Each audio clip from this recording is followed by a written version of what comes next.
Thank you so much for joining the third in our series of webinars on Delivering 20. We at 2020 and the Landor team hope you will find it useful. In total, so far, we've had over 1,500 different people registering for one or more of these events, including delegates from most highways authorities in the UK. In addition, we've had over 2,000 views of the videos of the first two events. I think it just shows how much interest there is in the subject. It's very clear that the debate about 20 miles an hour is now much less about why and whether, and it's much more about what, how, and when. My name is Adrian Behrend, and I'm chairing today's event.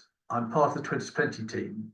And Sue Nichols, who is speaking today, Rod King, MBE, our chair and founder, and colleagues Jeremy Leach and Hannah Greenberg are all here today. 2020 for us supports hundreds of local campaigns and thousands of campaigners across the UK. Please contact us if you think we can help in any way. You can find our details on our website, 2020.org. Our thanks to Landor, who have organised today's webinar, and of course to our wonderful speakers. Now, as chair, I've got to run through a few housekeeping matters first, sorry. It says here that no fire drills are planned during the event. So if there's a real emergency in your house or office and you have to leave the webinar, just make sure you leave the feedback on the form at the end. The webinar is being recorded and will be shared with everyone 24 hours after the event. It will also be posted on Landor Link's YouTube channel and on the 2020 website. And there'll be links on our social media pages, of course. The format will be for each speaker to present for about 10 to 15 minutes and then to answer your questions. Please can you submit them via the dedicated Q&A box? Because there are so many people on the call, we won't be able to enable the chat function, I'm afraid. Once you log off, as I mentioned, there'll be a short questionnaire. This will take just a few minutes to fill in. Please can you do that? It really helps us to plan future events that matter to you. We've already had actually 100 questions submitted. And if we don't get to yours, just please email us, info@2020.org. And we can try and answer them offline. Or you can attend one of our regular campaigner Zoom calls. Just register your details on our website. So in the first of the two previous webinars, we heard from practitioners in highway authorities in mainly more rural areas about how they were implementing 20 miles an hour across their authority, with lots of practical tips on what to do and some thoughts about what not to do. In the second event, we devoted the discussion to the impact of 20 miles an hour default in Wales and how lessons learned might read across to England. So today, our focus is on delivering 20 miles an hour as a norm, with exceptions to 30, and how that can lay the foundation for Vision Zero. So I'm delighted to welcome our three expert speakers. Will Norman will start us off with an update on what's been happening in London. Suzy Charman will join us in a little while to showcase the recent CIHT report on the importance of setting survivable speed limits. Sue Nichols will then complete the session with a summary of the recent Vision Zero conference in Liverpool and the progress towards a de facto default 20 miles an hour across the UK. So first up, we have Will Norman, London's Cycling and Walking Commissioner. Will, it's still early days. We heard a lot about Wales in the previous webinar, and it's really quite early days for the 20 mile an hour default in Wales, and in many other 20 and also in many other 20 mile an hour implementations. But London's been going at it for 20 miles an hour for more than a decade. So will discuss the benefits and some of the challenges of implementing what is effectively a default 20 miles an hour in the capital. Will. Thanks, Adrian. Lovely to be here. Thank you for inviting me, and thank you so I can see over 260 people in the participants, which is absolutely fantastic. I'm just going to try and share my screen, so if people will just bear with me while I do that.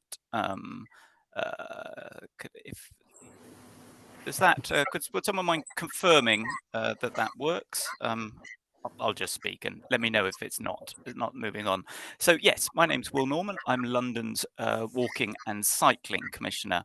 My job is very much, it's a Ronseal job. It does what it says on the tin. My job is to increase the number of people walking and cycling in London. I've been in my role, I was appointed to my role in 2016, so it's coming up for, so I've been with Sadiq throughout his terms as mayor. In 2016-17, Sadiq was elected in 2016, we developed the Mayor's Transport Strategy in 2017. And at the very heart of that, there is a desire to shift the modes of transport from to more sustainable modes like walking, cycling, and public transport. In 2017, I think there were about 63% of London's journeys were walked, cycled, and used public transport. Our ambition is to get that to 80% by 2041. And my role is very much on how do we lead the increase with walking and cycling. Now, reducing road danger is fundamental to that. We know that feeling safe on our roads is a key enabler, and not feeling safe is one of the biggest barriers for more people walking and cycling, and all the benefits that that brings. And while London streets are getting safer, there remains remains high numbers of people who are killed and seriously injured. Sadly, last year, I think 3,696 people were killed and seriously injured on London streets. 110 of those tragically were killed. I spend time with families and relatives of victims in this space, and I know firsthand how each and every one of those is a tragedy. These are violent deaths that bring grief, trauma, and tragedy to friends and families, communities, and colleagues. But we start with the fundamental principle that these deaths are not an inevitable consequence of moving around the city. These are not acceptable. They are not inevitable. They are preventable. So much like cities like Oslo, Helsinki, which have led the way, showing that you can do this, we've implemented a Vision Zero systems approach with the ambition that nobody is killed or seriously injured on our roads by 2041. This is a systems approach. It requires a raft of different measures. There are four sort of key pillars within that system. Safer speeds, which I'll come on to and will be the focus of my talk today. Safer streets, which is all about how do we make our streets safer with better junctions, crossings, cycle lanes. Safer vehicles, you can see there an image of our world-leading direct vision standard of how we've made our trucks safer in London. And then safer behaviours, including enforcement, cracking down on dangerous driving, educational campaigns, behaviour change, etc. And underpinning all of that, we are not at the point where we're at Vision Zero yet, as I've said. So we need to continue to learn from post-collision analysis, criminal justice, and victim support. And so in London, we introduced a new victim support service last year, which is I think has helped almost 200 people across the capital who have experienced the loss of loved ones through collisions. But as I said, today's focus is on those safer speeds, and with speeds contributing over 50%, or speeds being a contributing factor, I should say, in over 50% of the serious collisions in the capital, you can't possibly engage in a conversation with Vision Zero and reducing that road danger without talking about safer speeds. I don't think I need to tell this audience just how important the speed reduction is and the impact that that can have. I think we all are aware that you're 5 times more likely to survive a collision at 20 miles an hour than you are at 30. But I think this little graphic that I pinched off somebody using DFT data really shows how you can't look at people as not everybody is the same. People who are older get far more benefits from those lower speed limits and reduce the likelihood that they are killed and seriously injured in collisions. So safer speeds is fundamental to the change that we're bringing about in the capital.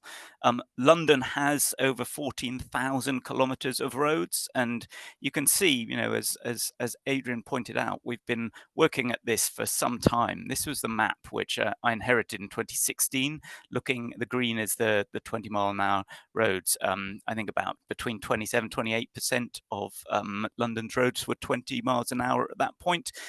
Today, this is a map of 2023, which I think shows over 50% of London's roads are 20 miles an hour. At the moment, I think we are closer to 60, potentially even over 60% of London's roads now being 20, as this continues to get rolled out. London is a complex city in terms of highway authorities. We have Transport for London that's responsible for those big main roads, the red routes, if anyone's familiar with the line markings on London streets. And then we have 33 different other highway authorities through the boroughs. And each of those are independent decision makers who have the ability to set the speeds on their roads and the policies on that. On TfL's roads, we now have 264 kilometres of the red routes are 20 miles an hour. So these are main strategic traffic arteries that serve London.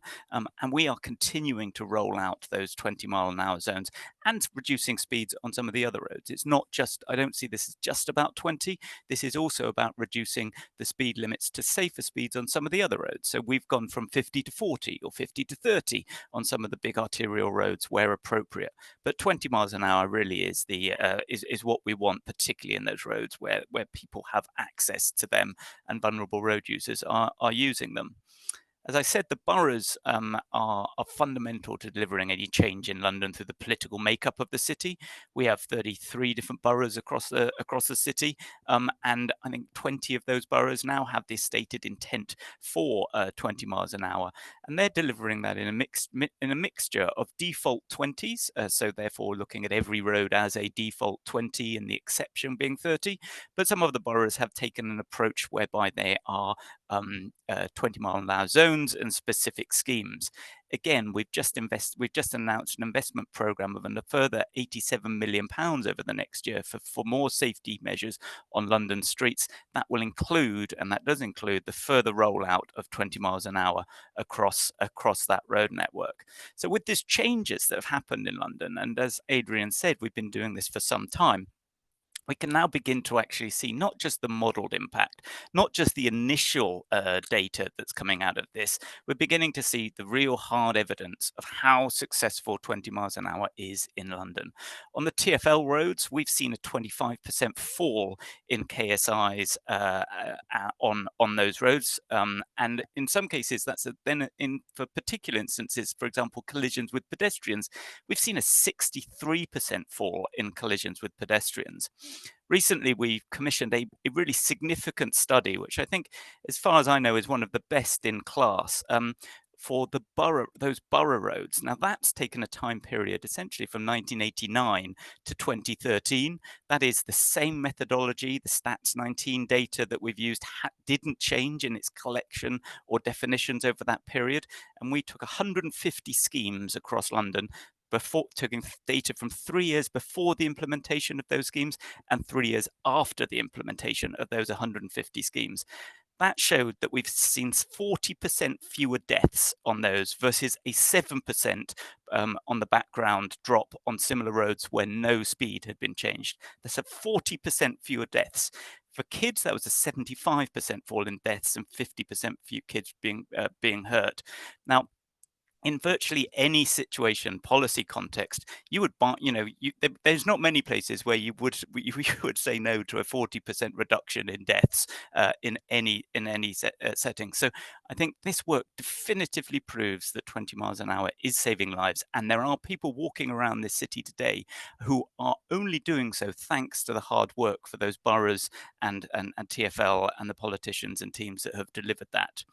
But despite that level of strong evidence, we continue to get the pushback, the opposition to rolling in 20 miles an hour, the noise in the headlines, this getting dragged into the culture wars, and being seen as anti-motorist and all the other challenges that we get.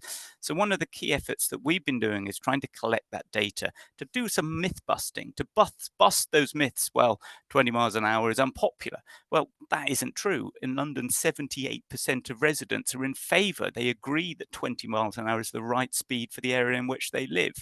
There's the old myth that, 20 mile an hour doesn't increase journey times.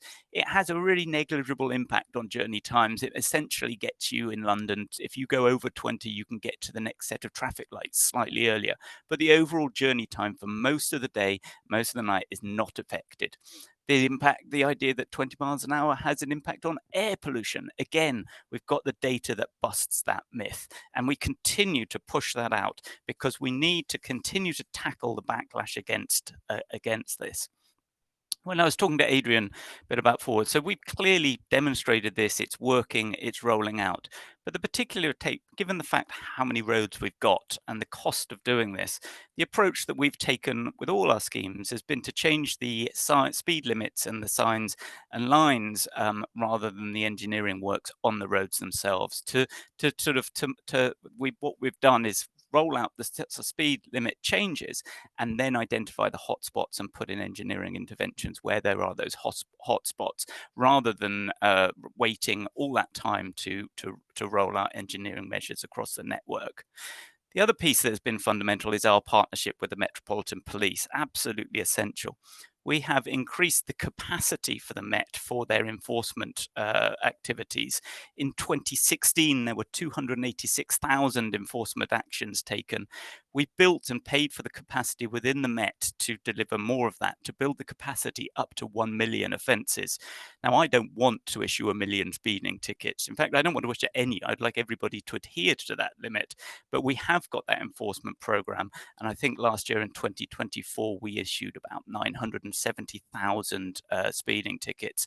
Before anyone, if I'm just going to bust one more myth here, that money does not go into our pockets. Any money, as many of you know from speed enforcement and fines, go directly into Treasury.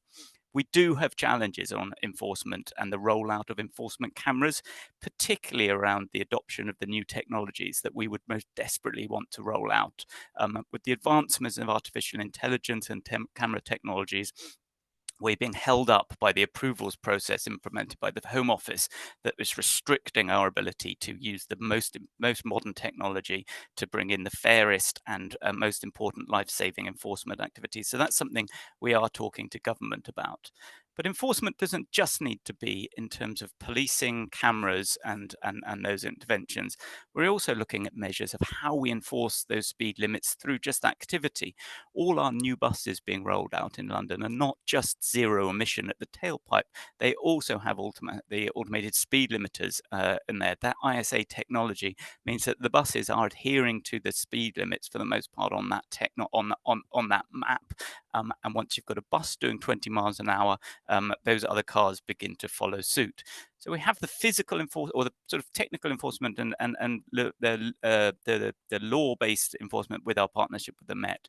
We're looking at bringing in those vehicles that can help slow speeds down on London's roads, but also many of the changes that we are making to that pillar of safer streets also helps bring down the speed limit. So, for example, where we put in the cycleways, that is narrowing the carriageways, which result in a reduction in speed and those stats that we begin to see across the city that are making such an impact and saving lives.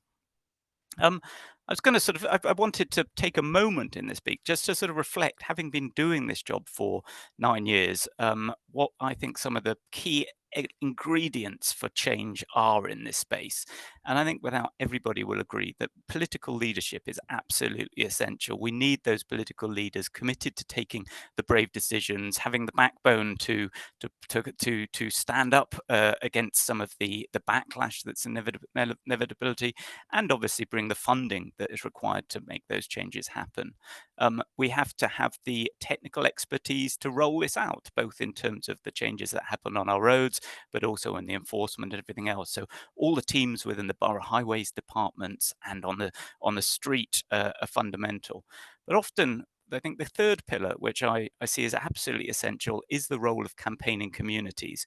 Without communities asking for this, without the work that 20 is Plenty has done in London, we would not have delivered the changes that are possible. And I think all too often people focus on the political leadership, the technical challenges, but not enough on that role that campaigning communities play. So without that, the change in London would have never have happened, and that continued change that we need to see won't happen either. Underpinning all those three pillars, though, is data. We do need the data to demonstrate the scale of the problem. Rod, Adrian, Suze, and Jeremy, the whole team use this very well in terms of their campaigning. So we need to use data to identify the problem. We need to use data to identify where the interventions should happen, where the hotspots are, where do we focus our enforcement. But we also importantly need to use data to tell those stories of success.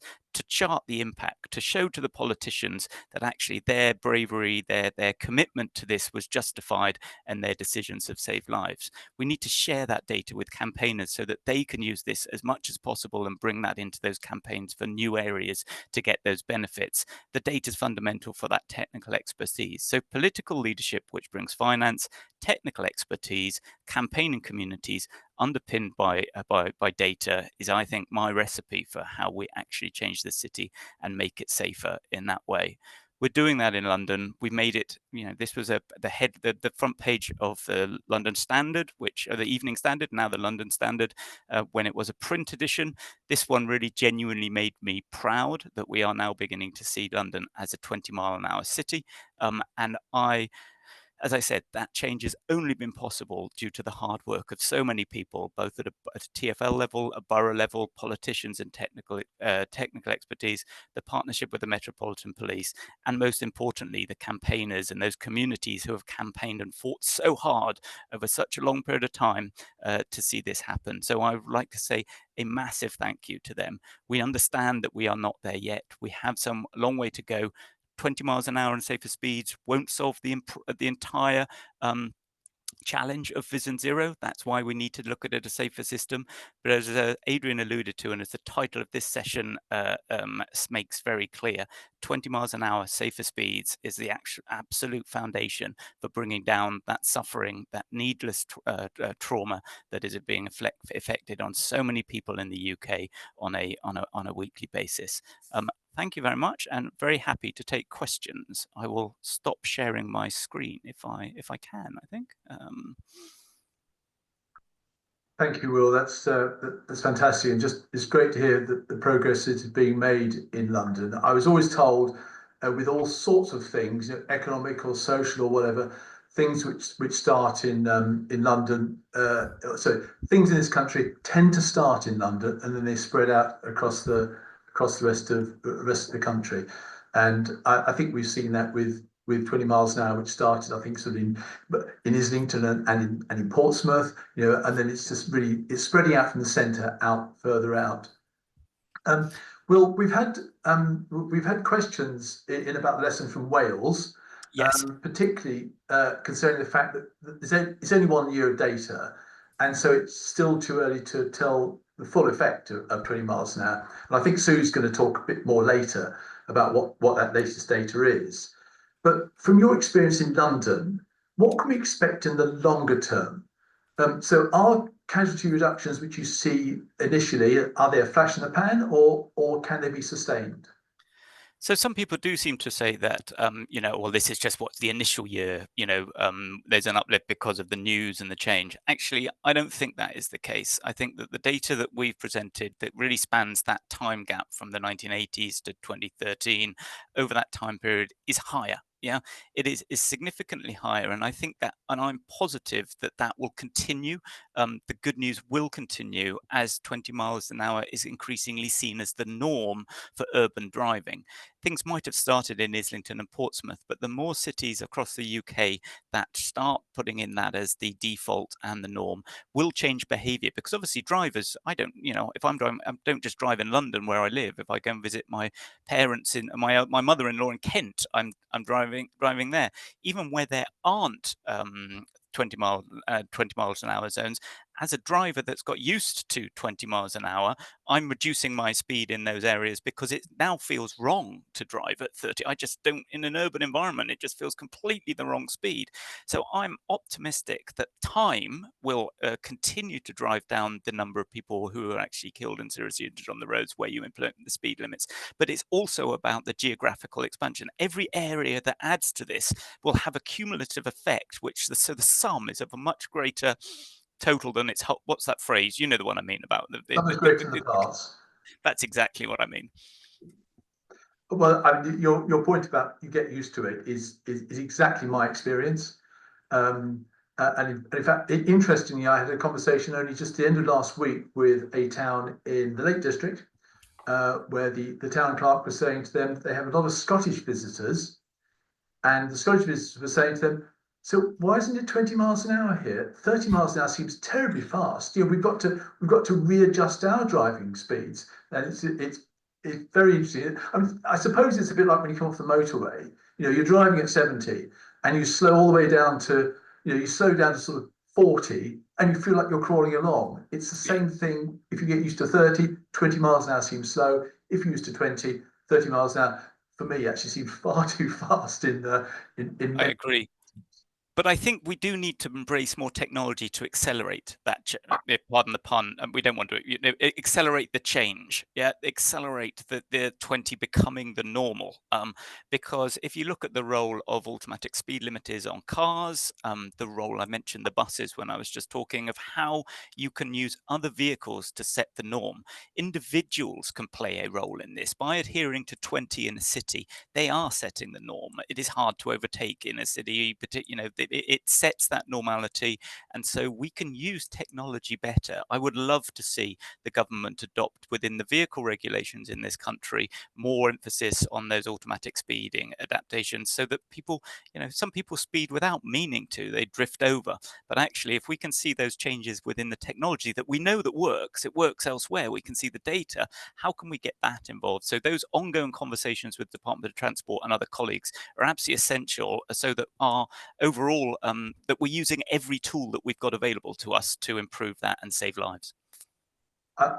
You saying that it's really interesting because I've just been on holiday in Scotland, and I hired a car, and it was a new car. It was a pretty basic car, but it had exactly that technology in, so that the car itself knew what the speed limits were for 95% of the time. So I almost didn't have to. I almost didn't have to think about what the speed limits were because it would tell me and slow me down. It also, by the way, it also sped me up inappropriately in some places. Yeah, So I had to. So I had I to. would agree with you have to intervene. And I think there is a pressure, we need to embrace that new technology, but we also need to make, there is a human aspect to this, and particular traffic authority and traffic management authority role in this, in making sure that the digital maps are accurate. Yep. Because if you put the wrong number into that digital map, suddenly you can find that, as you said, that either people don't slow down, or heavens forbid, that the cars speed up. Yeah, no, and that's, and I think we underestimate how far advanced the vehicles themselves are. They're almost self-driving. Well, you What can happens? get those self-driving ones. Now, I'm not going down that route, but I do think, that I do think a lot of the technology and all that R&D and that massive investment in that technology to get to the sort of utopia of, or some people perceive as a utopia of self-driving vehicles. What I would like to see is that technology being brought into all vehicles, whether, and Yeah, embedded as everyday life, because it will save lives. yeah, no, no, agreed.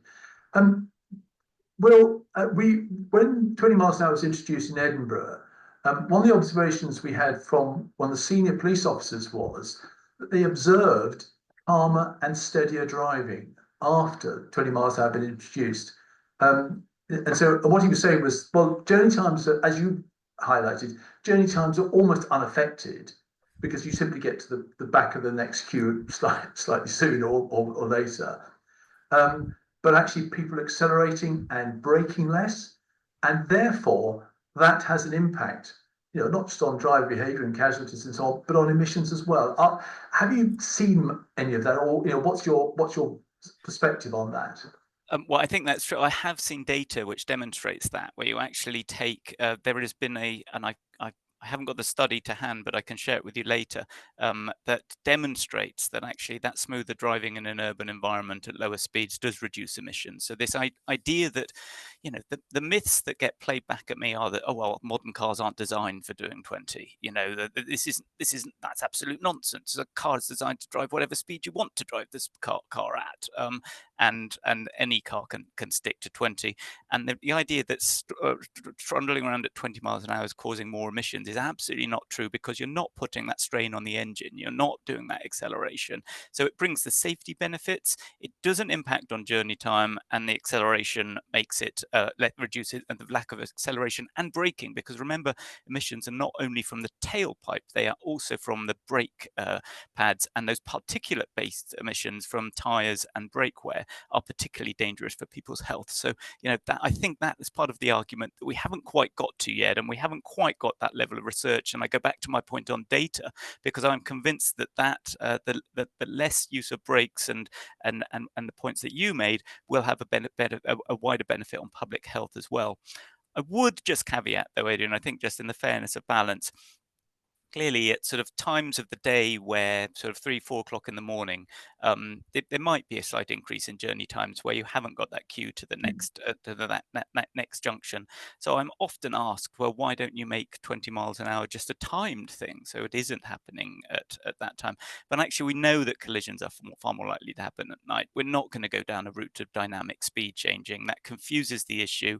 And just because somebody who maybe works night shifts is walking and cycling home at a time that most of us are in bed, there is absolutely no reason, and they have the exact same right to a safe journey home as anybody else. So if there is a slight increase in the journey time at that time of night, that is something I'm prepared to tolerate, given the wider benefits to society. And also the increased noise from higher speeds is inconveniencing other people. And I Oh suppose yeah, so cars and motorbikes that drive around neighbourhoods.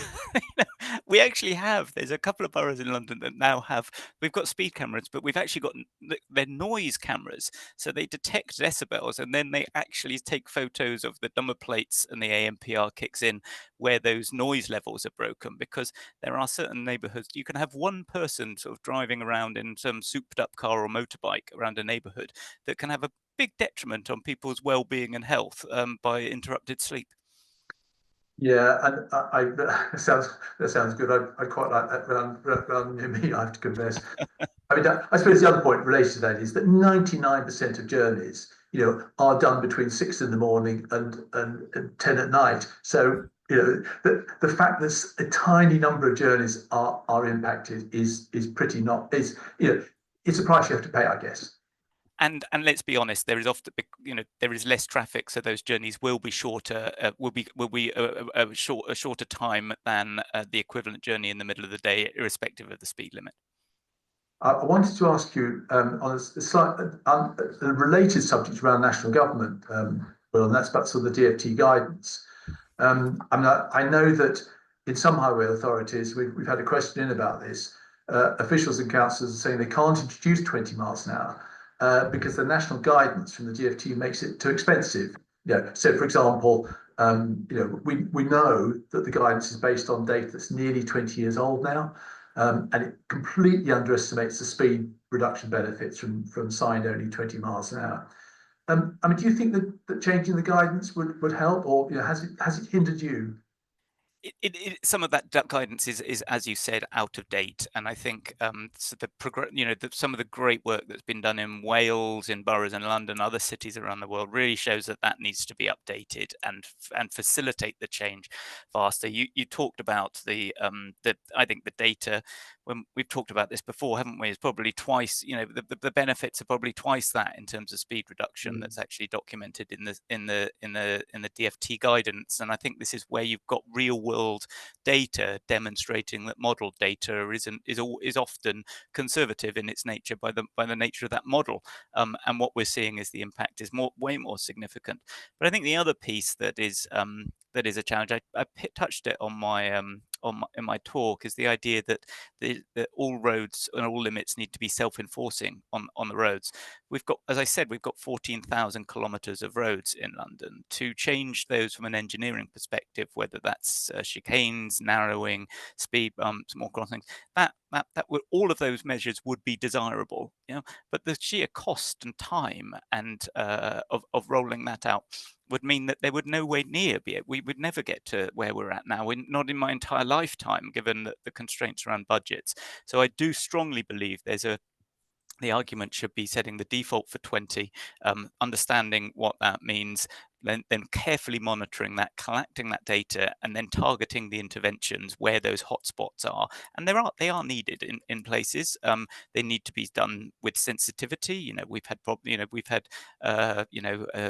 issues around, you don't want to be creating problems for people in ambulances and patient transport along with. So what sort of interventions need to happen in what space is absolutely essential, but that needs to be a targeted and customized approach for the context, that specific context, rather than thinking you need to create every road to be self-enforcing before you can change the limits. My strong advice would be to go for limits, change the limits, and then target your interventions off the back of the data that you collect off the back of from those changes that have been made.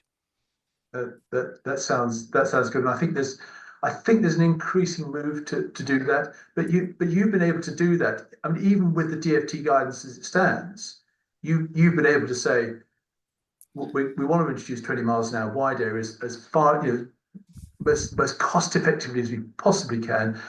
I think what you're saying is, let's introduce the limit, and then we'll go back and see where we've still got problems with casualties or with speeding or whatever, and then we'll add stuff on afterwards. Absolutely, and I think our approach has been that the data justifies that approach. As I said before, if it hadn't been for those changes that we made in London, there are people who wouldn't be walking around the city right now. They don't know it, but those changes that we made have saved lives. Thank you very much, Will. That's been really helpful. I'm just going to we're just going to change the order very slightly, because I know that our next Adrian, can I just say one more thing just before I finish off? Of off? course. Could I just, I said this in my talk, but I do want to emphasize the role campaigners play in this. Campaigners are often unpaid. Yeah, they often put themselves in that firing line of the culture wars. If it hadn't been for the campaigners across London, whether it's organized campaigners such as 20 is Plenty, or whether they are school kids going out complaining about speeding outside their schools or in those local neighborhoods, organized or not, through a formal charity or organization, those campaigners are the absolute heroes in this. The changes that are happening across the country wouldn't be happening if it hadn't been for that work. It does work. It really does make a difference, and it sustains it, but it needs to continue. We are not there in London. We are not there nationally. Far too many people continue to be killed because of speeding, and that campaigning, I thank everybody who's been involved, but I would urge them to continue to campaign, because we are not there yet. Thanks, Will. Thank you very much for that, and thanks on behalf of all the thousands of campaigners. I was in a village parish council meeting just on Friday, and there were some very cross people, not many of them, but very cross about the possible idea that we could introduce 20 miles an hour in their village. And I was just saying to them, look, 20 is plenty for us. He's not saying you've got to do this, but we know there are lots and lots of people in your village who want it, and we're just there to support. So thank you so much, Will. That's been really great, and there may be some more questions which we might want to fire to you offline, which perhaps we can. Please do. I'm going to have to go for something else, but I hope the rest of the session goes well, and thanks again for the invitation. Thanks, Will. That's been great. I can see that Suzy's arrived, so I'm going to introduce her now.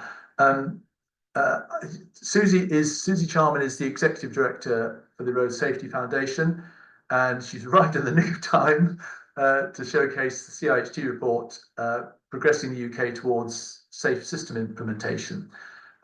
Suzy, I think you're going to highlight how national limits should be based upon survivable speeds. Is that right? Is that the right term? And how that's a necessary foundation for achieving zero road deaths, and how we should be really only accepting up where it's evidentially safe. I'm also hoping you're going to refer to the recent Road Safety Foundation report, showing how 20 miles an hour features as a survivable speed in an urban context. So, Suzy, over to you. Well, thank you so much, Adrian, for having me today. And I've got to say, it was really inspiring. The last 10 minutes of conversation that I managed to catch with Will were incredible. So I'm inspired. I hope everyone else is invigorated. And I'm going to try and work out if I can deal with the technology adequately and share my screen. Hopefully that's all on. And then I've got to go and find all my little bits of intelligence that I might want to tell you rather than me just gibbering at you randomly. So, hello everybody. I'm Suzy Charman. I'm the Executive Director of the Road Safety Foundation. We are a charity that aims to support the implementation of a safe system with a strong focus on road infrastructure safety and speed management. That's not to say that I think those are the only two things that are important, by the way. That is to say that those are the bits that we deal with in the big jigsaw puzzle that is necessarily road safety endeavour. I'm a firm advocate for the safe system, as hopefully you'll see, where we have effectively designed out the possibility of death and serious injury, and that's where we want to be. That's where we want to be in the future. So I'm going to talk to you today about two things. I'm going to talk to you about the Determining Safe Speeds report and also the CIHT report. And I hope that that is useful and informative. And I'm really happy to accept questions at the end. So starting off, the safe system itself has several key principles, and the safe system is an approach, a policy, a way of going about things, if you like, that has gained real international traction. This is the way that most countries that have a sort of a very progressive approach to road safety are sort of explaining their endeavour. They're trying to get to this this notion of a safe system. First is all about shared responsibility. The second is about to err as human, people make mistakes, but death shouldn't be the penalty from normal human behaviour and processing limitations. So that's where we have to help to design a system that reflects the fallibility of humans. It's not just all about those that are deliberately non-compliant and doing really unhelpful behaviours on our network. It's also about the rest of us who may just have a lapse, a slip, something we don't see in the road environment just due to our normal cognition.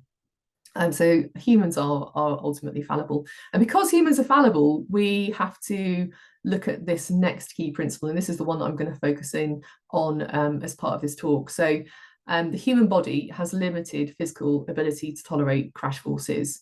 And in fact, we know that that diminishes with age indeed, so that as you get older, your body becomes more fragile, and very small injury can lead to catastrophic consequences for the elderly. And we have to therefore design a system that reflects the frailty of the humans within it. And then we have this notion at the end about all parts of the road system have to be strengthened in combination to multiply those protective effects. And so if one part fails, the other parts will still protect people. And that's the sort of Swiss cheese kind of effect, if you like. So if something slips through, if something goes wrong, then we need layers of protection to make sure that the outcome is not fatal or serious in nature. So we need a system that's designed with redundancy built in. And as I say, the key of the safe system is we're aiming for something where all of the potential for death and serious injury has been systematically and proactively eliminated. So we're working through identifying those risks, understanding those risks, and progressing through making sure that they can't ultimately end up in bad consequences that we see on our network every day, sadly. Speed is, of course, central to the safe system. It's one of the 5 elements that we talk about in the safe system when we talk about a framework for delivery of the safe system. So speed is very critical because speeds, higher speeds reduce reaction time and increase crash energy. So it both gives you less opportunity to react in your environment. So that, speaking about that sort of fallibility of the human, but also the increase in crash energy has the impact on the human body when something goes wrong. So a safe system demands that we don't allow travelled speeds to exceed human tolerances to crash forces. What we're trying to do is manage that energy so that road users are not overwhelmed by crash forces. And there are 2 ways to try and make some sense of all of this and make sure that we provide that system where people's exposure to risk is managed really well. And the first way is to manage speeds through speed limits, signing, enforcement and engineering approaches, like those measures that Will kind of said actually are really quite costly and take a while to implement, but sometimes are really necessary. So It's, you know, where we can't get the whole way through signing and information to drivers. The other thing is about improving the road environment so that you can operate the road at a more desirable speed. So improving the passive safety of the road environment. So changing the configuration of junctions, changing the facilities that you provide to those who are walking and cycling and so on, can allow us to operate the roads a bit faster if it's appropriate to do so. So here we've got this kind of manage speeds down, improve facilities up kind of situation, where what you're trying to do is ultimately get people moving on roads in a way that is safe for them to do so. And sometimes that's engineering up, sometimes it's managing those speeds down, and more often than not it's a little bit of both in reality.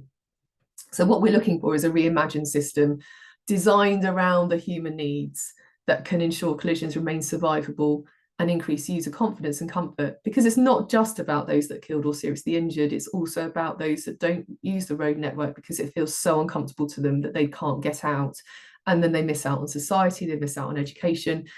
We've been doing a little bit of preemptive work on neurodivergence and road safety, and the thing that made me the most sad was that there are a bunch of children who have special educational needs, neurodivergence, who don't go to school because of the route to school is so overwhelmingly difficult for them to process and cope with, that's the reason they're not accessing education. It's not even about the school once they get there, which can also be a challenge, of course, but even that journey can tip them over to the edge into non-attendance, and therefore all of the benefits that a good schooling can offer.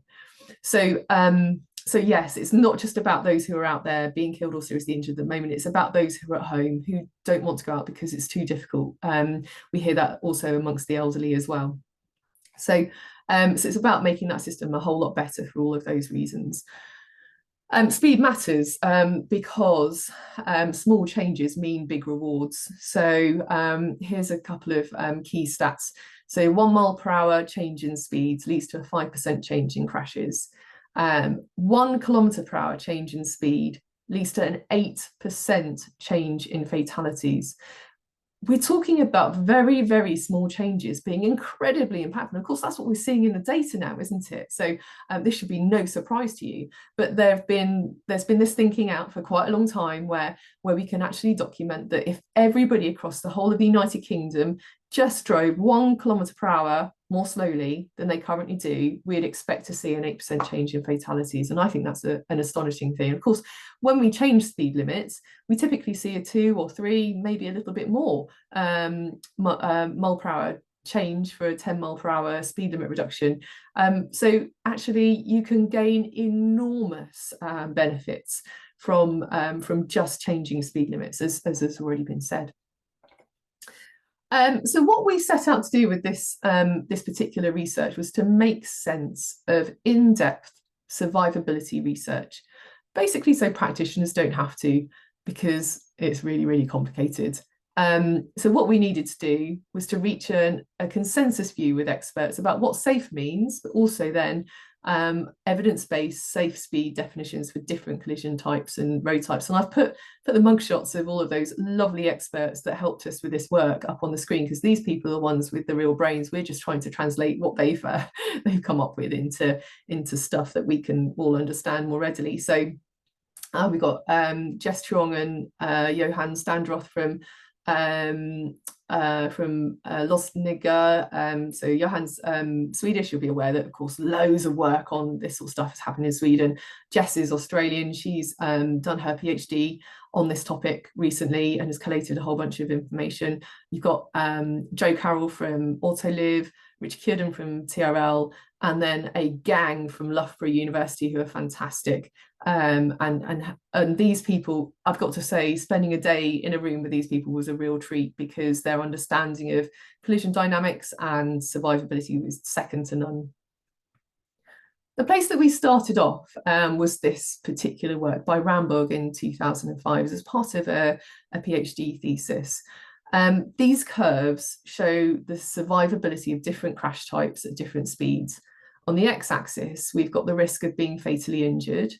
Sorry, y-axis, I'm not going to get them the right way around. This is going back to school, isn't it? So fatality risk is on the y-axis, so from 0 to 100%, and then collision speed in kilometers per hour is on the the x-axis. So here what we're seeing is the speed at which a percentage of people will be killed in a particular type of collision. So the left-hand S-shaped curve is your pedestrian and cyclist one. So the one that's probably of most interest probably to this this audience. So here what you can see is that our levels of fatality risk start off quite low. We get to about 20 miles an hour, and then the severity and the chance of being killed absolutely skyrockets. It goes really, really steeply along that graph, and then it sort of tails off again at the other end, because most people, unfortunately, by that point are already killed. So the tipping point being 20 is really important. It has driven a lot of the thinking in this area. We can do the same for side collisions and for head-on collisions, and the tipping points for those, according to this research, are side collisions 30 and head-on collisions 45. Now, I don't want you to remember these numbers particularly, because this is a piece of work that's been really hard to track down the detail of. And what we wanted to do was to make sure that we were really understanding the picture here with all of the latest evidence that we could collate. One really important thing about this graph is that these S-shaped curves show you that once you're into the thick of it, where you're going up very, very steeply, any change in collision speed will result in a big change in fatality risk because of the way you're coming down that S-shape, down that steep bit of the S-shape. So if you just nudge those speeds down a little bit, you're going to have a massive drop in the number of fatalities you would expect on that route. And that's where that ELVIC piece of work came in, that 1 kilometre per hour change in speeds, leading to an 8% reduction in fatalities.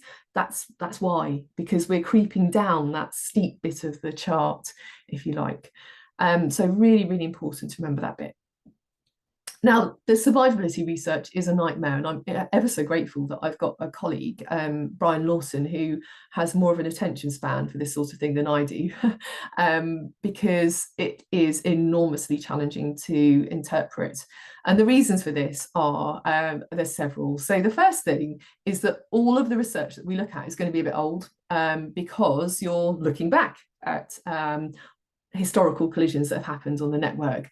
And of course, one might say that vehicle safety improvements will come along that will then change the survivability. So as we get better deformable bonnets of vehicles, then that's going to increase the survivability of pedestrians and so on and so forth. Of course, Brian reminded me that we're also expecting an aging population. So our population will also become more fragile. So we need those vehicle technologies and the better crash protection from vehicles to actually go at a faster rate to make any real difference.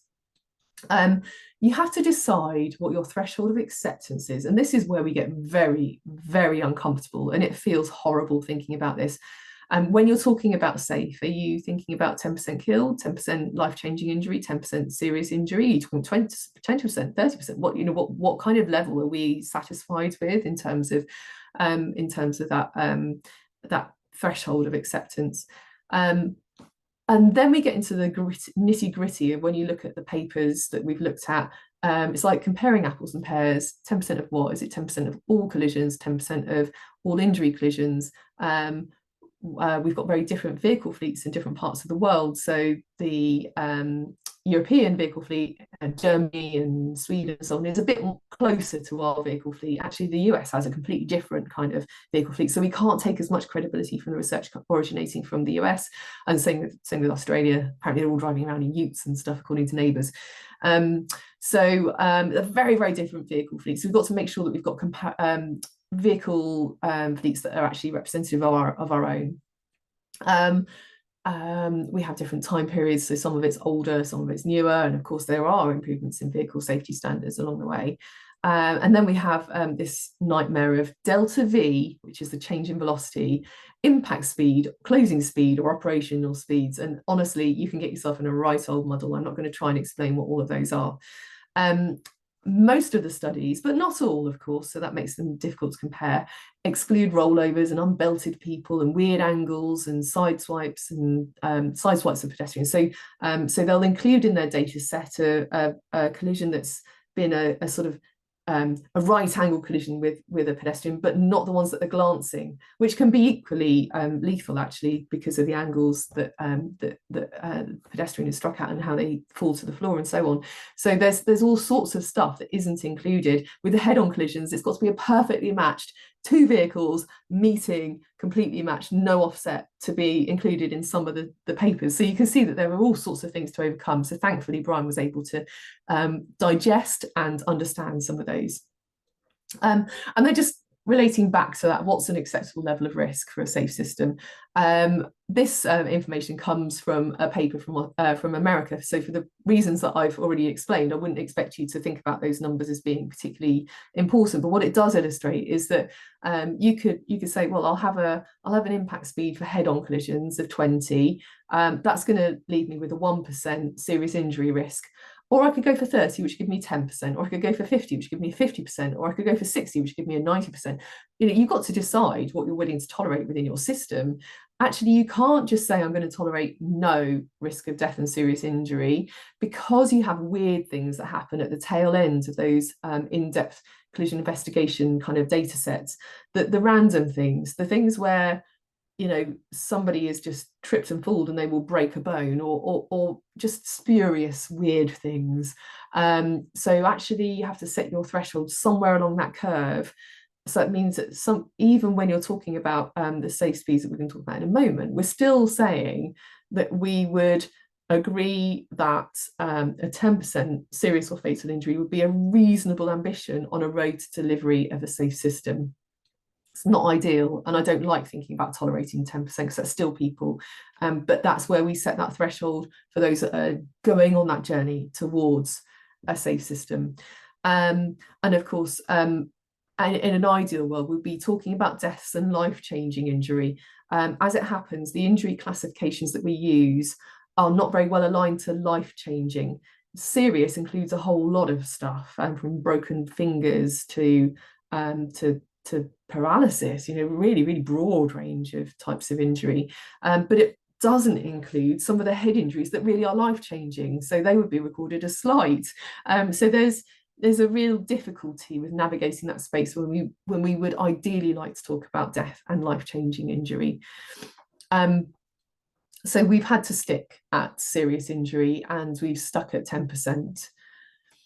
So here's some of the meat. I'm afraid this is a bit dry, but what we're talking about is a MAZE 3+, which is a serious or fatal injury in a road traffic collision, and this is the 10% risk that the outcome will be fatal or serious.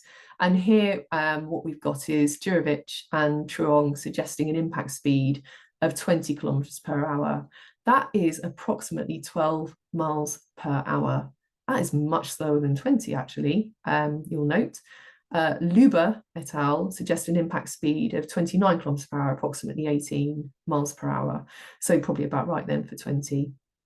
What we ended up saying in the report, and by the way, we didn't make any recommendations on speed limits specifically, despite what the media may have reported, but we reported a safe speed leading to 10% risk of death and serious injury of 20 miles an hour. And we said actually where you've got that particular prevalence of pedestrians, or where there's a heightened vulnerability to those people to impact and injury, for example, around schools, around hospitals, in the vicinity perhaps of major sporting or social or cultural events, then we might want to actually go for 10, which of course did create quite a media storm. But actually, as it turns out, it's not uncommon already, which was a bit of a surprise to me, really. So the picture on the right is around the hospital campus near where I live in Basingstoke. That is a 10 mile per hour roundel. And the bottom left one is where my son was doing a basketball session at a local leisure centre, 10 miles an hour. So it's not actually as bonkers as it might sound, that where you've got that high prevalence of particularly vulnerable children, elderly, those who might have medical needs, that actually 10 miles an hour is actually the right sort of speed to keep them really, really safe. I'm not saying speed limits. I'm really trying desperately not to talk about speed limits, because we didn't talk about speed limits in the report. We basically said that these are the safe speeds, these are the survivable speeds, these are the speeds at which, if you could get those speeds down to, then you would have some good impact, and possibly getting close to elimination of death and serious injury. And actually it's really, really complicated, as everybody on this call will appreciate, that that it's all about so many different aspects of policy and approach that we didn't want to get drawn into that speed limit debate. For cyclists, for a 10% risk of a Maze 3, that's a serious or fatal injury to a bicyclist in the event of a collision with a car, Truong again suggests that impact speeds can't be higher than around 12 miles an hour. Kind of makes sense. You haven't got any more protection on a bike. You have slightly different angles of impact, of course, but it's no more protection. While Luber et al. Suggests that closing speeds could be up to around 27 miles an hour. In the latter case, closing speed thing is a bit complicated. It suggests that this equates to a speed limit of around 20 to 25 kilometers per hour, which is again around 12 to 16 miles per hour. So effectively allowing for a head-on collision with both impact speeds being the same, as giving you then the guidance for what the actual speeds should be. So again, given that studies suggest that the impact speeds need to be a little less than 20 miles an hour, we wanted to not imply undue accuracy by specifying a speed between 10 miles an hour and 20 miles an hour. So we came up with this idea that you would want to have a lower operating speed in place where you have that particular prevalence of pedal cyclists. So 20 miles an hour is a normal kind of approach, would seem very, very sensible. Where you've got an awful lot of pedal cyclists, you might want to bring those speeds down even further. Again, differentiating by volume and vulnerability to a degree. Motorcyclists, again, Maze 3+ again, and this becomes a really difficult policy, impactful policy finding, actually. Here we've got Truong talking about a delta V of 30 kilometers per hour, which is approximately 19 miles an hour, and Luber et al. Suggesting closing speeds of approximately 30, equating to operating speeds of 12 to 16 miles an hour, allowing for a head-on. This is really tricky for motorcyclists. Of course, in an urban environment where you've got 20 miles an hour, they're going to be pretty well protected. So those that are engaging in the gig economy activities and just trying to earn a decent living by delivering our food and so on, in an urban environment where you've got 20 mile an hour speed limits, actually the motorcyclists amongst them would be quite well accommodated. It then becomes really difficult to think about the rural road environment, where you would often have much, much higher speeds. And there's this whole issue of, could we ever provide a safe system, a totally safe system for motorcycling in the rural road context? It's a really, really challenging situation to be in, to unearth that actually about 20 miles an hour is about right for all motorcycling. I'm not sure that many motorcyclists would be appreciative of being restricted in that way. So here's a summary. Lots of literature was reviewed and discussed for relevance to the UK, age of quantity of research and so on. And for a full review, you can have a look at the report on our website. And do note, we didn't actually make any recommendations on speed limits. And we were just talking about the safe speeds at which you'd expect 10% of people to be killed or seriously injured. So where you've got pedestrians or bicyclists or motorcyclists, you would be looking at 20 miles an hour. Where you have that heightened vulnerability around schools, around hospitals and so on, then we're talking about 10.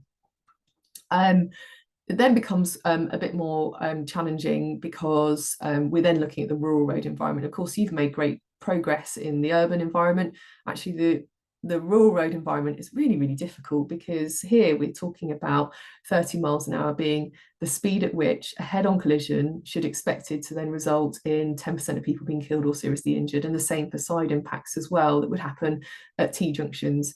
So this gives us some massive, massive challenges, because obviously on our single carriageway roads where head-on collisions are possible, and on roads where we've got those T-junctions, 10% of people will be expected to be killed or seriously injured on those if they were involved in a collision. So none of this is easy, and in the report we say none of this is straightforward.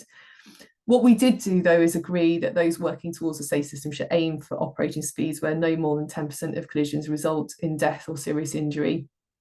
Where there's no option to segregate road users of different mass from one another, the speeds required to remain within that 10% threshold are much lower than current operating speeds, and often lower than even many road safety professionals might expect. And where these speeds are not implemented, we are actually tolerating a higher level of risk.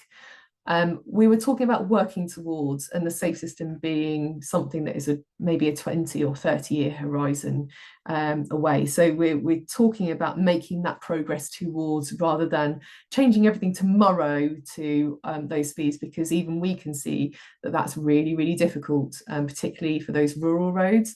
As I say, for the most part, I think the momentum towards 20 in urban environments is really, really strong. That battle is being actually well fought at the moment, but the rural road environment is a whole different ball game. Of course, translating these findings into policy and practice is really complex, where operating speeds are higher than the speeds identified. The potential strategies are to bring operating speeds down, improve infrastructure provision, or both, and further work's needed to develop comprehensive speed management guidelines, and delivering that fully safe system is a long-term endeavour. I have a bit more, Adrian, if that's okay. Have we got time? How much longer do you need? I just wanted to quickly mention the CIHT reports. Okay, if we just do it. I'll go at a canter. Yeah, okay. If you got 2 or 3 minutes, that's okay. Fine. I'd like to get on to something else, but that's fine. Of course. Emerging vehicle technologies will help. Those active collision avoidance systems will start to eliminate some of those collisions. And so future developments in vehicle technologies may actually help us to allow for increases in those speeds whilst remaining within that 10% threshold. And in the meantime, remember, doing anything on speed, getting speeds down a little bit, will have a massively meaningful impact on road safety. How much risk are we tolerating now? I'll just flash this up on screen. For most cyclists, pedestrians and pedal cyclists, we are tolerating a lot of risk at the moment. Nearly 30% of all casualty collisions involving a motorcyclist will result in a fatal or serious injury. For pedestrians, it's somewhere just below 25%, and for pedal cyclists, it's just under 20%. The weird thing is that occupants of heavy goods vehicles are actually quite high as well. Who knows why? Trying to look into that. Increasing severity with increasing speed limits. Note that speed limits, not actually operating speeds, but that's an analysis that we think we can do in the future. And of course, motorways perform quite well, single carriageways perform not so well. So CIHT report was developed by CIHT's members, partners and experts in the sector, drawing on a vast wealth of technical knowledge and expertise in road safety. What's in the report? An overview of the safe system. It highlights some of the barriers and challenges involved in implementing a safe system, and also indicative actions that could support delivery of a safe system. And you can find that on the CIHT website. Many road authorities are embracing the Safe System Vision Zero, and we do have a new road safety strategy promised. But what are those things that would really unlock that progress towards safe system delivery? We used the safe system model that you can see on the screen here, where we have 5 elements and several operators. I won't go into detail on it now because I've pushed my luck with my timings. But what we did was we tried to analyse the safe speed and safe roads elements across all of those operators that you can see on the screen, trying to identify the change mechanism, the issue, the action and the responsibility. There were some big ticket items that you might expect.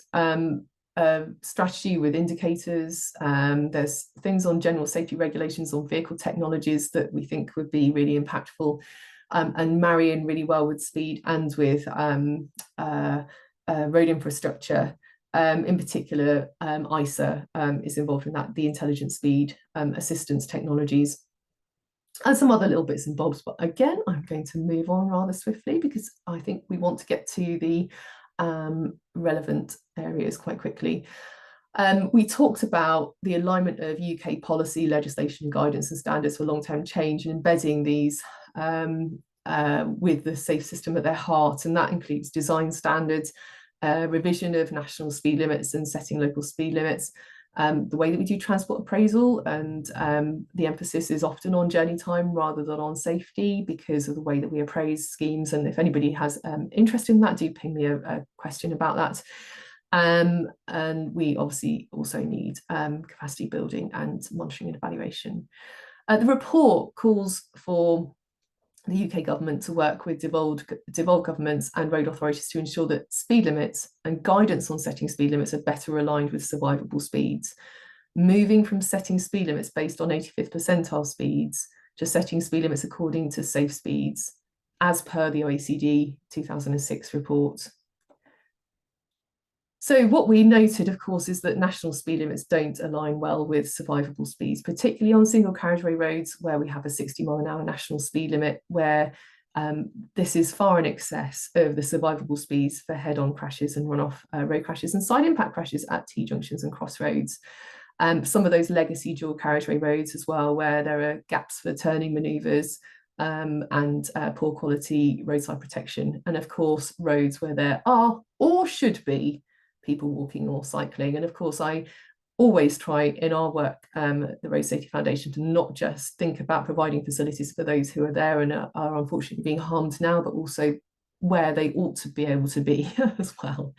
So it's a very important distinction, I think. And it also tells us why we can't just take a reactive approach to road safety. We have to be proactive in our thinking about the harm that could be inflicted on others.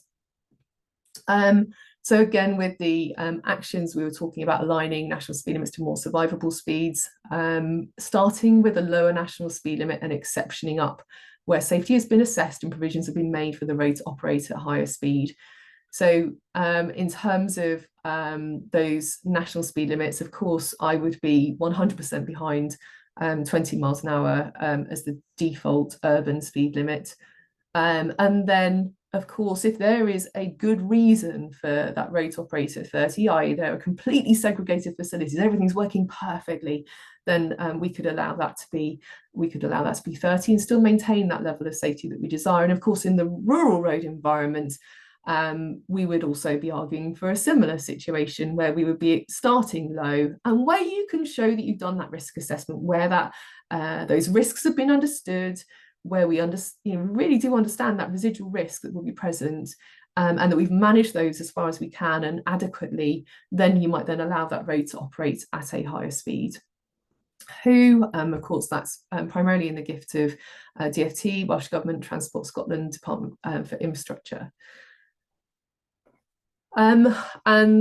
Just to say that in that report as well, should you like to have a look, there are some supporting actions and issues for management of speeds and supporting speed limits. So those are vehicle technologies such as ISA that rely on accurate speed limit information, just as Will Norman was saying earlier. We need that map to be really good. We need to harness all of that great vehicle technology that's coming forward.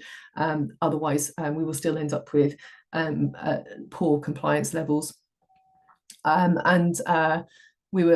We're also asking for those general safety regulations to be adopted as they are in Europe. We did all of the work, and yet we're lagging behind the rest of Europe. We don't have the general safety regulations adopted, and they really need to be.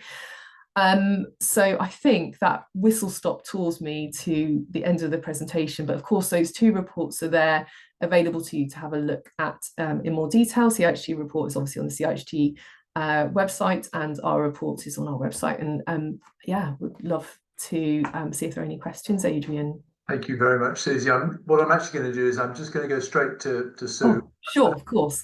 And get her to present.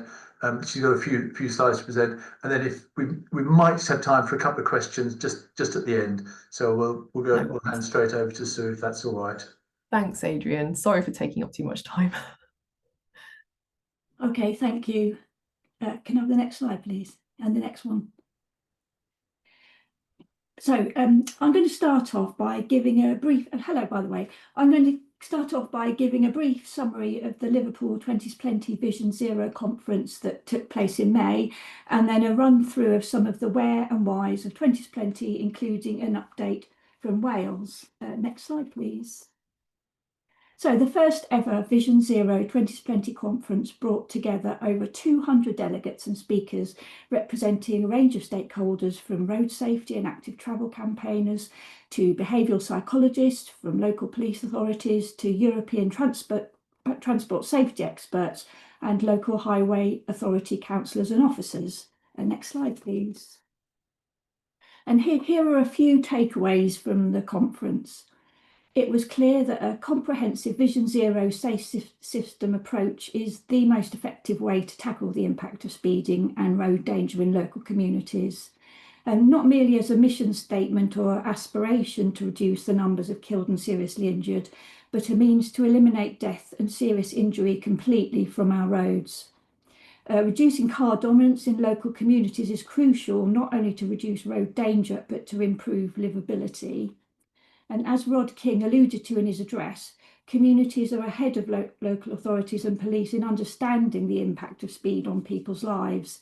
Lower speeds not only reduce road danger, but also enhance people's quality of life on a much broader scale. Listening and engaging with local communities from an early stage is important for the success of any scheme. And what's missing is an acknowledgement from government for a need to update guidelines on 20-mile-an-hour implementation for local authorities to reflect the massive new data and evidence coming from Wales, Scotland and elsewhere. Next slide. So where are we? There are now over 700 local 2020 campaigns across the UK, and 22 million people already have a 20-mile-an-hour speed limit on the street where they live. An interest in 20-mile-an-hour speed limits is growing, with over 500 people attending both recent webinars in our Delivering 20 series, and the recordings receiving thousands of views online. The next slide, please. And 116 out of 208 local highway authorities across the UK have already committed to making 20 the norm, including some with more rural populations such as Cornwall, Oxfordshire and Westmoreland and Furness. Wales is the first UK nation to set 20 as its urban default, and Scotland has committed to implementing 20 limits across all councils by 2025. Many major UK cities have already committed to wide area 20 limits, including Edinburgh, Birmingham, Manchester, Bristol and Sheffield. Next slide, please.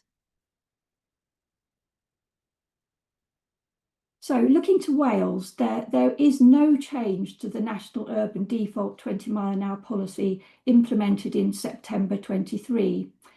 A review of 20-mile-an-hour limits was always part of the Welsh Government implementation process, and so far only 1% of roads have reverted to a 30-mile-an-hour limit.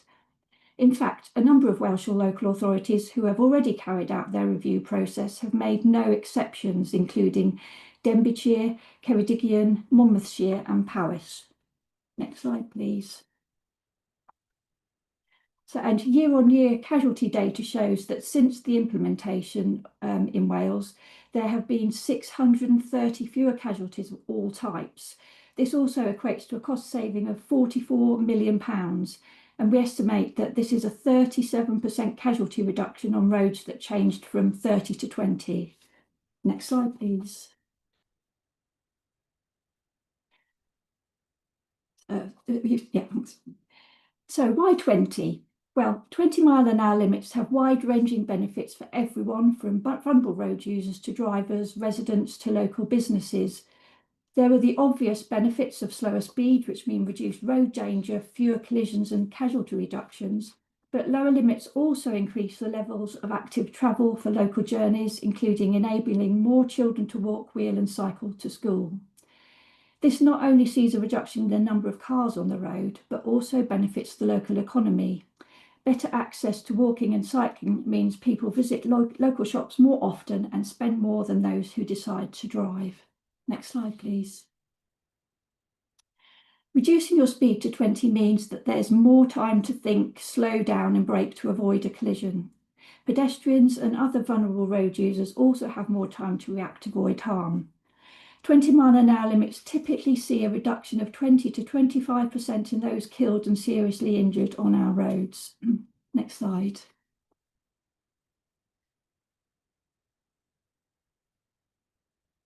Thank you. 20-mile-an-hour limits are also less polluting and quieter. Studies based on real-life modelling have shown that... Hang on, you got the wrong slide there, sorry. Thank you.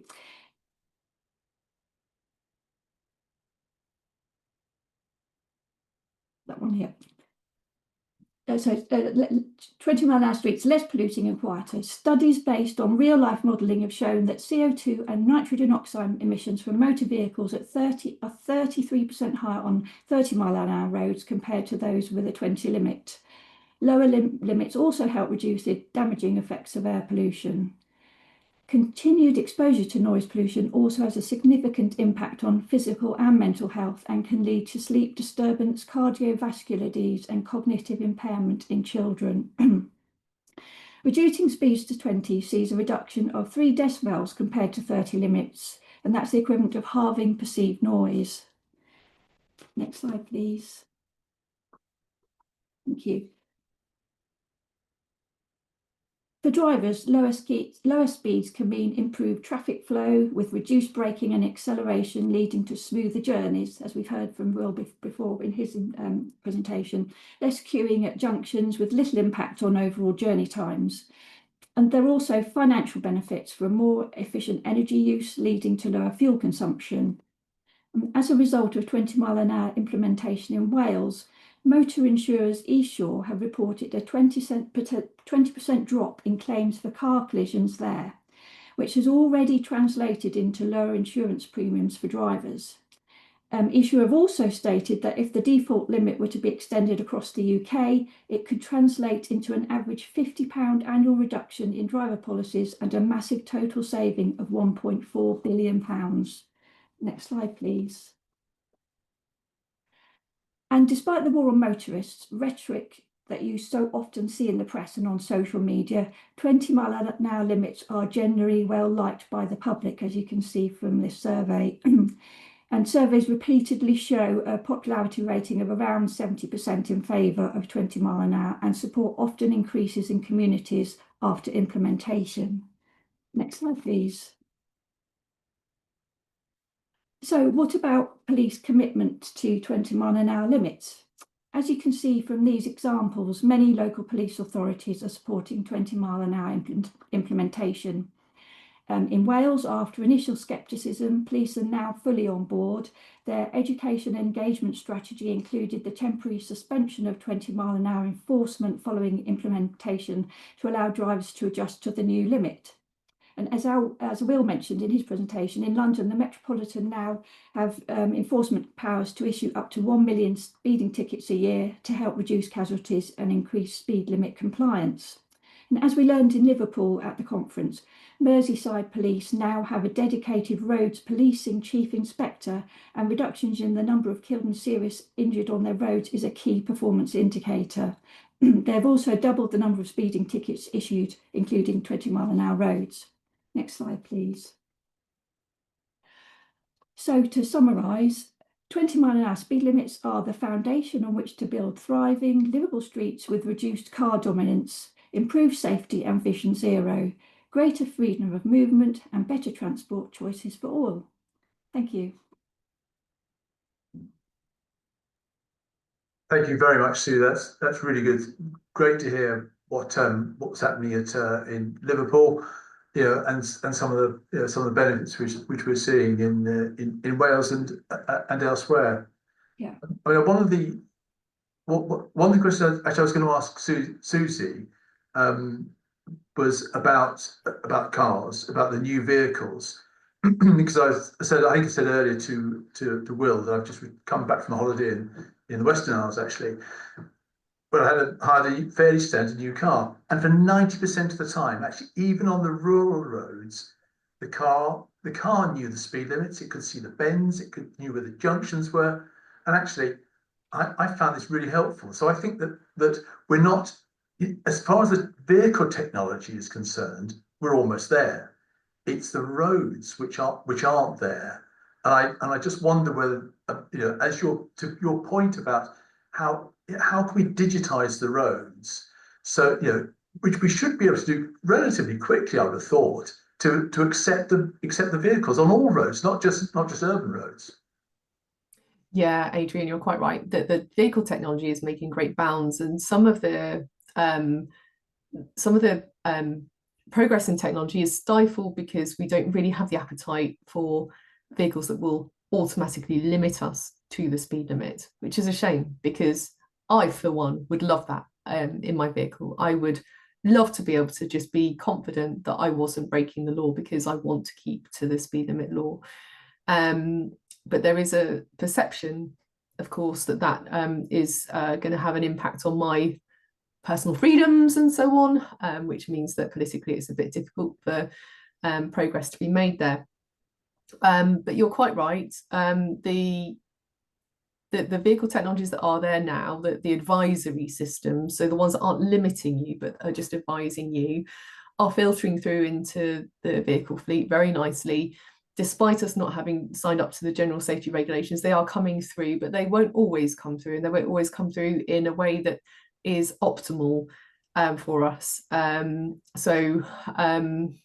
I prefer a ping because it's quite intrusive, and it lets me know that my vehicle is going over the speed limit, whereas some of the other systems are allowing you to turn all of that off, silence the pings and so on. It's just a flash of red on your dashboard that may be unnoticed and so on. But the real key under that is getting that digital speed map absolutely right. 90% is great, or 95% or even 99%, but we really need it to be 100% for everybody to feel that there's credibility within that system, because the minute there's a slight differential, people lose faith in the system. So we need that to be absolutely right. And the way that will happen will be through the Digital Traffic Regulations Order initiative, which is trying to make sure that whenever there's a speed limit change on the network, that then becomes digitized and into that map.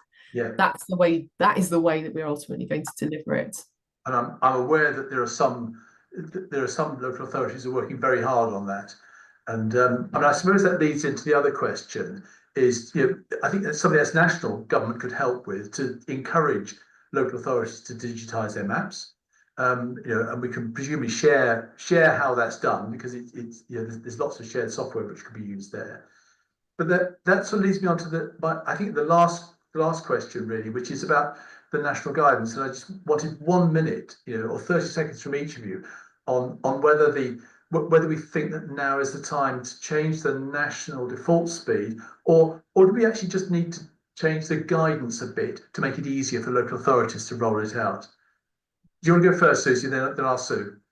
It would be better to change the national speed limits, in my opinion, because going through things in a piecemeal way is going to be really comparatively expensive. If we can just change those default urban and rural speed limits to be better aligned with the safe system, then that will mean that road authorities don't have to go through every single case one by one. They can then focus their efforts on the roads where they think that there is a function for the road to move at a faster speed, and then do the risk assessments on those and do that properly. That's if fine. that doesn't happen, then setting local speed limits would be great if it changed, because then we can get that alignment bit by bit. But I think the first is much, much more preferable. Okay. Sue, anything to add to that? Yeah, I think the thing is, if government are reluctant to do that, what needs to be done is an update to the guidance to local authorities to make it much more straightforward and cost effective, and including, dissuading them from using the artificial 24 mile an hour rule, where a lot of authorities think that you need engineering on speed bumps if you've got average speeds of over 24 miles an hour, because we know that those roads have the greatest reduction in speeds after implementation. So it's expensive and slows down the implementation. With an assumption of 20 with exceptions of 30 is the obvious way to go, isn't it? Okay, thank you both very much, and thank you to Will earlier. I've taken away, I guess, 3 points really from today's seminar, from today's webinar.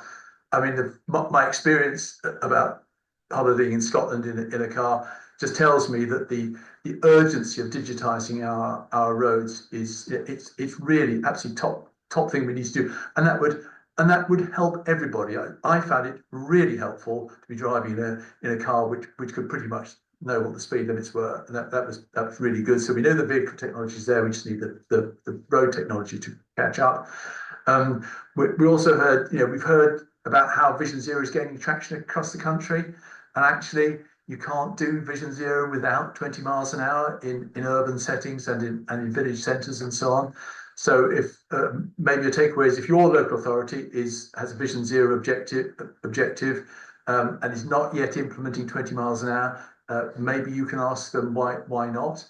And particularly in view of the upcoming road safety strategy from the UK government, we have to have 20 miles an hour embedded in that.